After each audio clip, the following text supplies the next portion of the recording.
There, Ethan. You can throw it, just don't drop it.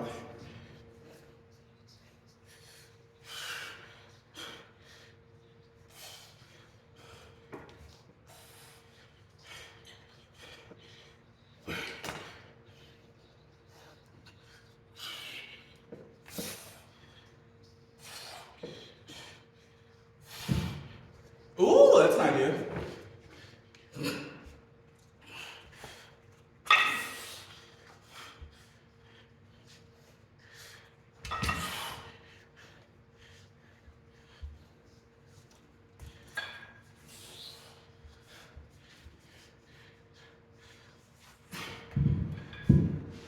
Huh?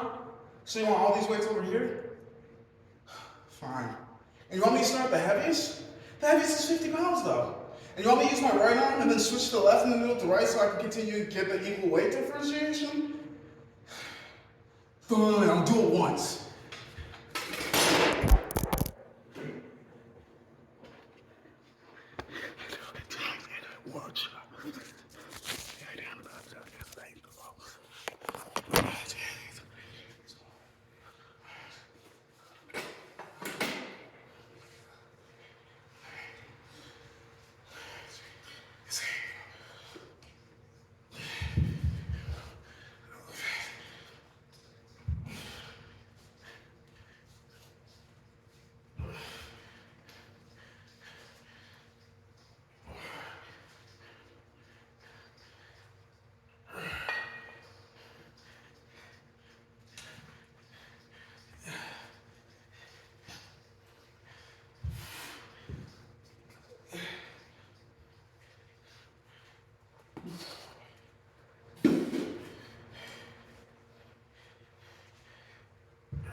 Wait, you want me to do it again because I put two together with my left hand, didn't do it with my right hand, so it's unfair?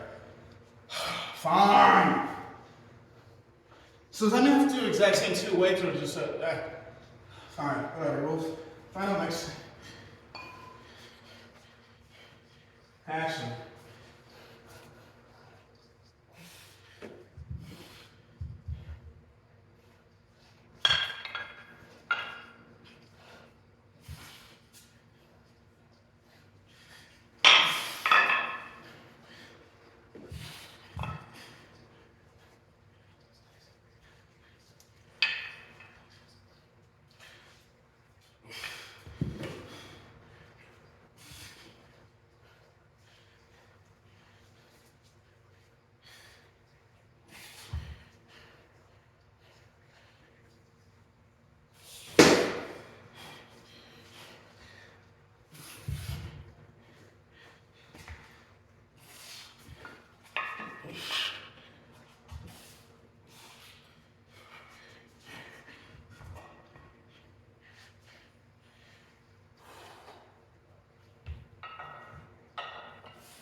All right, now am I done?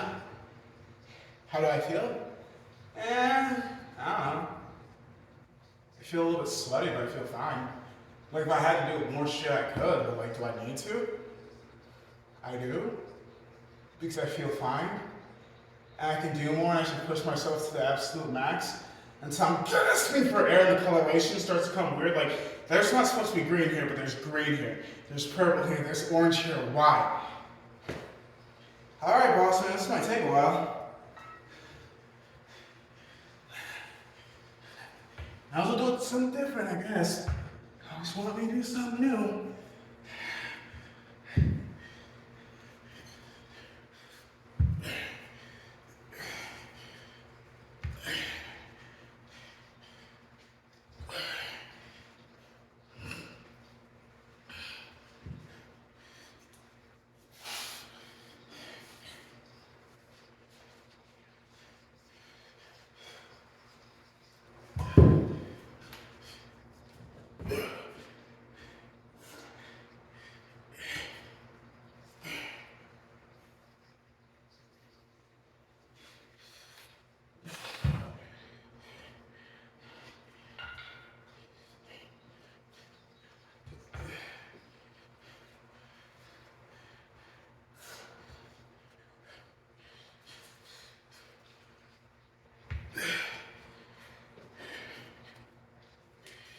Woo!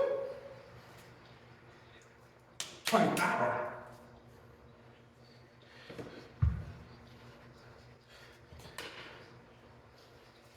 It's weird.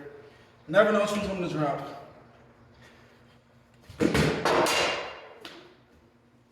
What did we say about dropping the weights? You're banned from throwing shit for 2 weeks, Ethan. This is accountability. Can't be breaking up people's shit. This is your gym. You're just using it.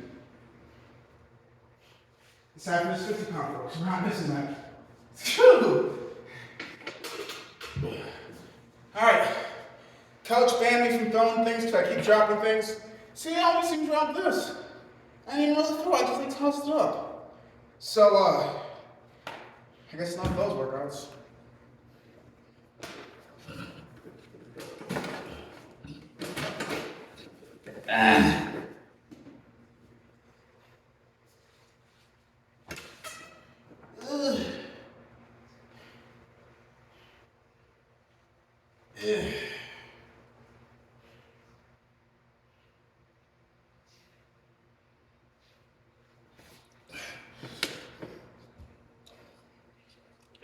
Get in there.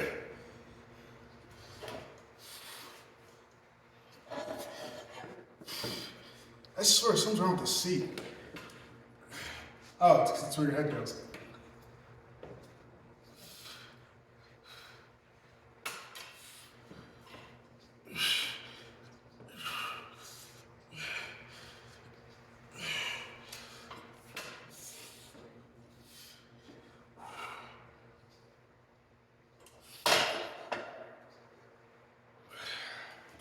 Keep making mistakes. This is why people won't love you. You gotta be perfect. You gotta be perfect so you can be crucified. Like the last perfect person in society, right?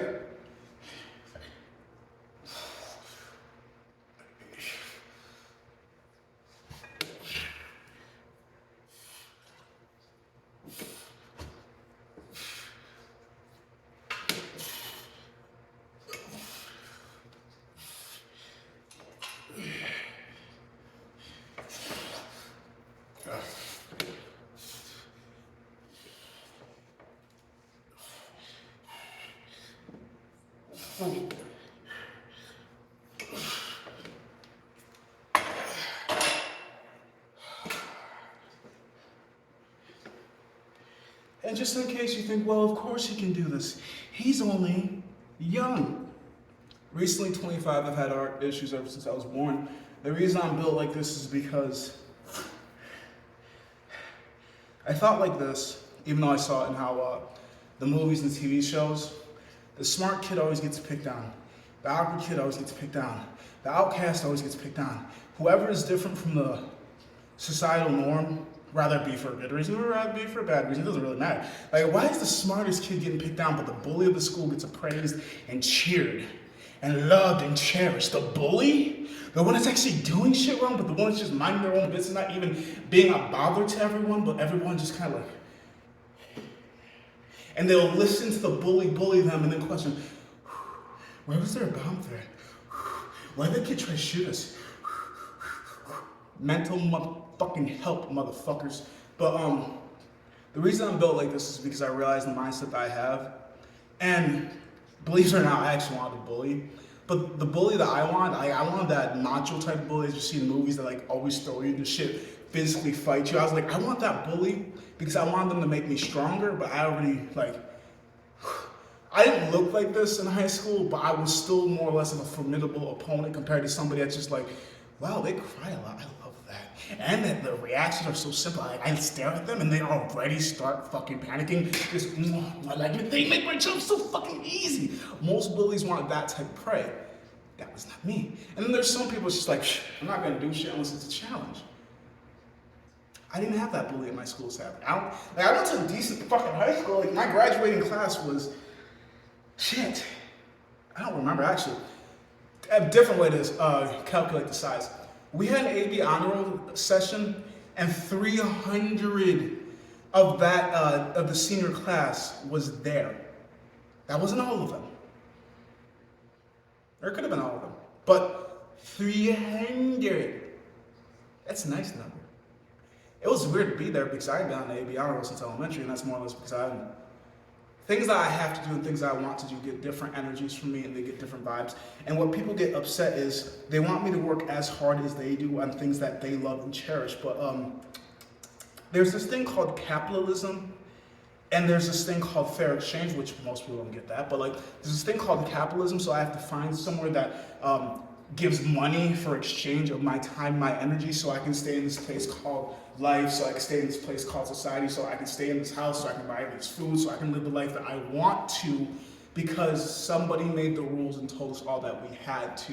So I'm just following the rules. Like, I don't want this job, but I need this job. So I figured let's do some things that I can at least mindlessly do or things that I enjoy, but sometimes I don't get to have the luxuries of having that job because the job is great in my personal mind and my personal health, but at the same time, when it comes to the pay and then how much it costs to do things, it's just like, pays here, costs to do things up here. I'm just like, this job is perfect for me. It's great for my mental health. It goes at a pace that I enjoy. The community is easy. The people to get along with, it's wonderful, but you have to, is it because there's not enough funding? Is it because the CEO is an asshole? Is it because of poor management? Like, what is the issue? Or is it because of the fucking high standards that we have in society? Literally, the standards of living is higher than people's standards of fucking each other. That's ridiculous. Which is why I more or less became abstinent. And there's really no point to me ever going on these tangents, but like, my reason for being the way that I am is because I did things for other people that would never do things for me. And like, I do realize and get everybody is a restart, but sometimes you don't have to go too far or as far as you did with some people to get as far as you did with other people. And that's just like, I was with this person for 3 motherfucking months.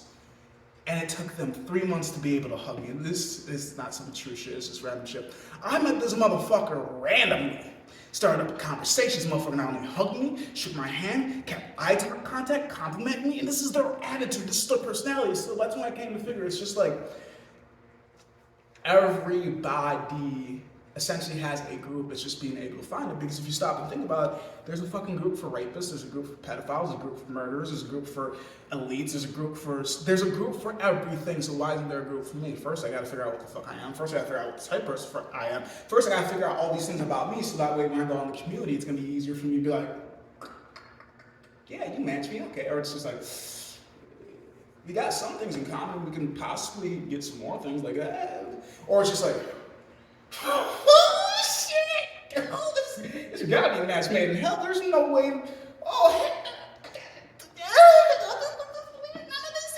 actually, that's a pretty decent idea. Walking out with personal bias. Like personal interviews, honestly, if you stop and think about it, every transaction is essentially a business transaction. You just don't always think about the monetary gain in it. But there's gains that aren't always about money. There's the social gain that you'll get from being in their atmosphere. You might learn some things. There's educational gains, so therefore you might be able to get some taste bud gains because they might like some foods that you don't even know about or don't even exist. It's not like you don't like it. It's just like, yeah, if I knew this existed, I'd be eating this shit forever. Like, what this come from? It's because of other cultures. It's because of the being able to meet a new body and learn and want to learn from them, and then not only learning from them, but also projecting some things that they taught you in a good form, but not always in a bad form. But it's just so many inner workings in the way of communication and social issues. I'm just like, I could be the problem. The fact that I overthink about things, but then again, that I overthink, I try to make sure I don't screw up certain things. It's just like, wait, am I the problem with the fact that the problem wants to be a problem, that it is a problem? Like, I grew up in a home with a lady that always, like, it could not be peaceful. Like, it could be quiet for maybe like 5 to 10 minutes, and bam, she literally had to speak, which is why I feel like some people say I speak too much, but it's not that I speak too much, it's just I've never had time to speak. So when I speak, I speak. Which could be why I go on these rants so often, because like, this is like 15, 20, 13, 7, 8, 9, 10 years of, can't say that here, can't say that here, can't say that here, can't say that here, I can't say that here, I can't say that there, I can't say that. Where the fuck can I say any of this? Nowhere aside from where I am in solitude to be able to record these thoughts of mine, because other people have minds that speak so outwardly and they have objections towards me, even though it's not even a personal objection, they just don't like me. So personally, is it because they don't like me, or is it because of the generational treatment of the way that they were taught and bred to be like, no, don't like them because, well, they're wearing the wrong color outfits. Tell them to change their color. Tell them to change the colors. Tell them to change their characters. Tell them, and remind them that they are different and they should not be loved, and not everybody should be loved. And that's because of the society that you were brought in, but the society that I was brought into was, well, the reality, not society, my bad. The reality that I was brought into, the reality you were brought into is the difference. Because my reality I was brought in from Haiti. And coming from Haiti, I didn't already know how any of these customs came. So I had learned that shit, but I was also 4 years old, which means I'm already still trying to learn the basic things that humans are supposed to. Compared to where my other siblings, adopted siblings that we don't interact anymore, they came later in time, so they already knew how to be human, per se, a child, per se, being in society, per se. And I'm just like, I'm learning all this at the same motherfucking time. Like, everything that I've had to learn has been slammed together. It's like, oh, you've never driven a stick before?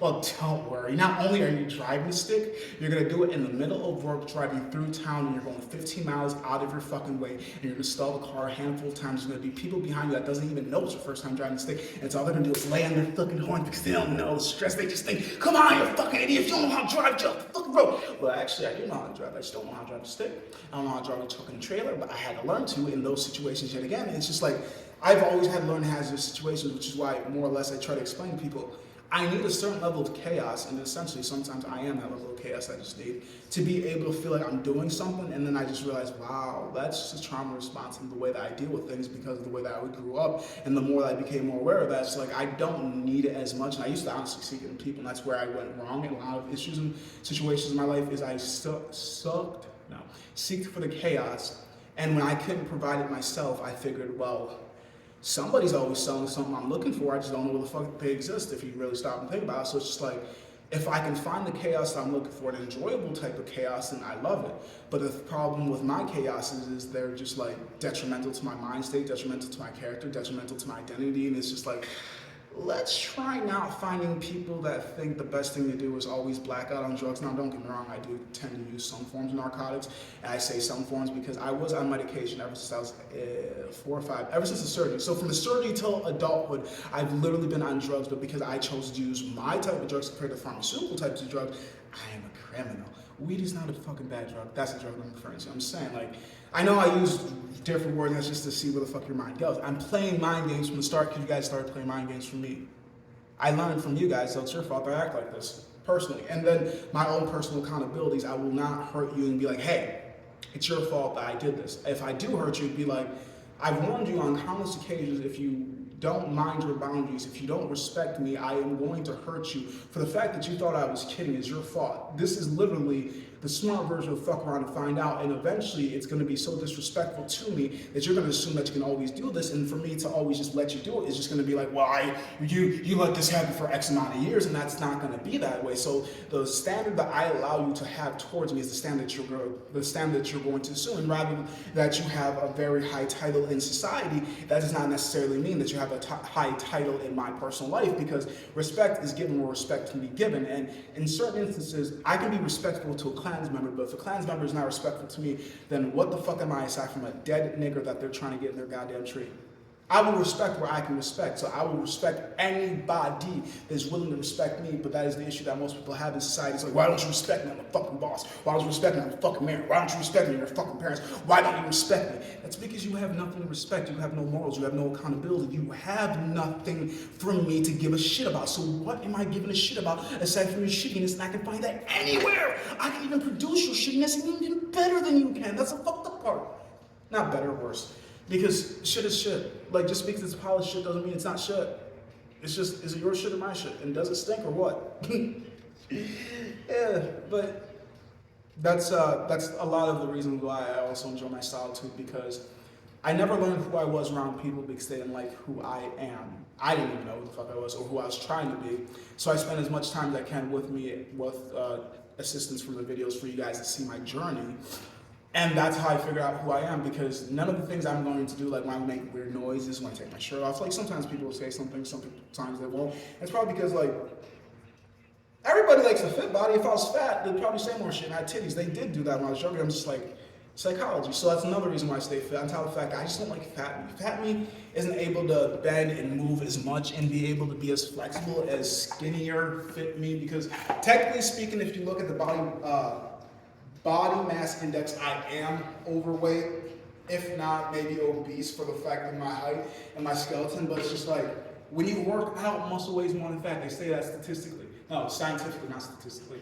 Or that too. But they say that scientifically, so therefore, if I have this much muscle on me, wouldn't you think I'd be a little bit overweight? But like, where do you think the weight's going? I don't fucking know, John. I don't know, Daryl. I don't know, the quad doctors. Where do you think the weight is going? 3 months, that's where it's going. I'm gonna name him COVID, because I didn't want him to begin with. Okay, so back to the point. There wasn't one. There never really is. It's just when I can have the opportunity to teach, I take the chances to. Rather if I'm teaching you or rather I'm just being entertaining to you, I don't really know what I do, but I do realize as long as there are eyes watching you, rather you see or not. I know there's cameras around me in this room, and even if I'm not in here, someone's always watching. Rather it be Big Brother or them. Easily. I know, but you're just gonna label me crazy. Why do you think I built this body to protect me? Like, I'm not allowed to have guns. All right. I still got the right to bear arms, though. It's just, when the world's against you and you want to be on their team, what do? Either you kill yourself or you create your own team. And I've already tried killing myself. So what else am I to do?